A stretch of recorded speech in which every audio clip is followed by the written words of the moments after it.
গরিব হয়ে গেছে, সংসারের অভাব, আর স্বামীর কাছে থাকতে চায় না। ঠিক না ঠিক বলে? তাই বলছে টাকা তুমি বউদের খুব প্রিয় স্বামী।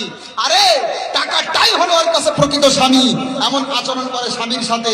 আমি একটা ভিডিও দেখলাম এবছরে, ঈদের শপিং করতে গেছে, বুঝলেন কি বললাম, স্ত্রীকে নিয়ে।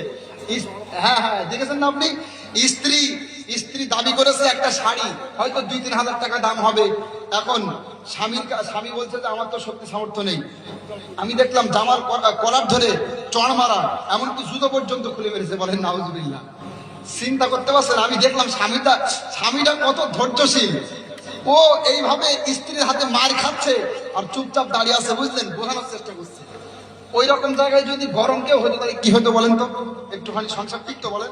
জুতো খুলে মানুষের সামনে স্বামীকে মেরেছে স্ত্রী। কি একটা অবস্থা! এই জন্য যুবক ভাইদেরকে বলছি, অবিবাহিত যুবক, তোমার